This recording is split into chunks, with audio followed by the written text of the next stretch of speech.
So here we have the ShengShou MrM S. Now I have not heard good things about this cube, but let's be open-minded and try the cube. Okay, so yep, pamphlet, box, whatever.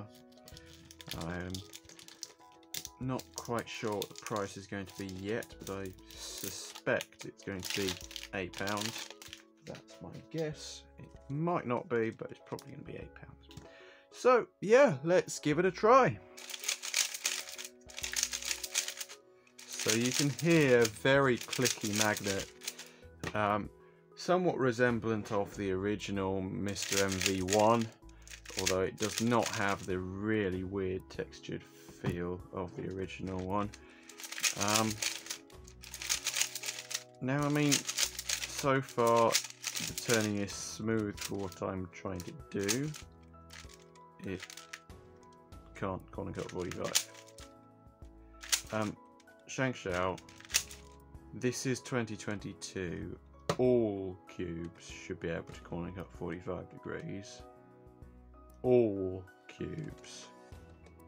Maybe not Cube Lab 1cm cube or the Chi 3cm cube or whatever, but basically all cubes should be able to corner cut 45 degrees. I don't care how cheap you make them, how many magnets they've got. If it can't corner cut 45 degrees, there is a problem. Even the Tornado V2 can just about do that. In fact, really, they should be able to do the full range. I mean, look at the RS3M 2020. 60. And then 30 reverse.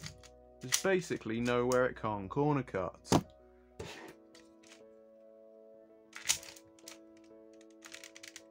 Oh dear, lockups. Lockups abound when you can't corner cut properly. Okay, right. Anyway, the corner cutting is not great, but it's not the worst I've ever had. And like the original one has a blank spot too, and the V2 doesn't. The V2 is actually quite good for that. Just a shame it didn't come in stickless. Anyway, right, let's mess this up. So far, like, the feeling is not too bad.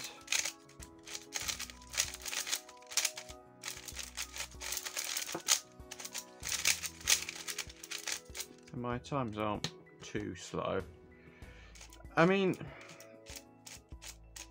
there's a slightly scratchy feel that could maybe be fixed with some lubrication, although it's meant to be a budget cube, so it shouldn't really need lubrication.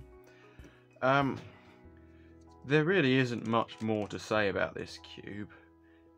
Is it better than the Chi MS? Probably not. Is it better than the Meilong M? Probably not. Is it better than the RS3M 2020? Probably not. In fact, definitely not. This is way better. But I don't agree with the cubicle in saying it's a waste of plastic and better. I am honestly puzzled why this cube even exists. This one feels like a waste of plastic. We had this thought while we were trying this cube, and the thought was basically how far back would you have to go in 3x3 hardware before you got to a cube that was worse than this one. And honestly, I'd rather use an original Guhong V1, but to be even more honest, I'd even take an Alpha 5 over this cube. I mean, even has no use whatsoever. Like, it's a cube, it works, it's not anywhere near as bad as like the ShengShou MrM 6x6 and 7x7. So it's going to be available on speedcubing.org. I'm not going to try and flog it off with a listing of the worst magnetic 6x6 and 7x7 ever released. Anyway, let's do some solves. Oh, well, maybe not many. Let's do a solve and then end the video. Right, okay.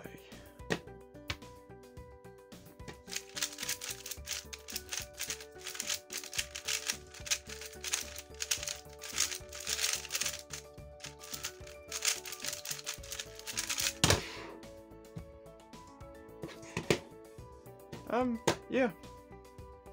It's not horrendous. Will I recommend it? No. For the price range it's likely to be, but I'm not going to stop anyone getting it if they want to try something a bit different. Do I think anyone will prefer it over other budget cubes? Probably not. You never know. So, if you want to experiment with different budget cubes, you can give this one a go. Thanks for watching. Please like, comment, share and subscribe. I'll put a link in the description below to where you can purchase this. And yep, speedcubing.org, UK Speedcube store.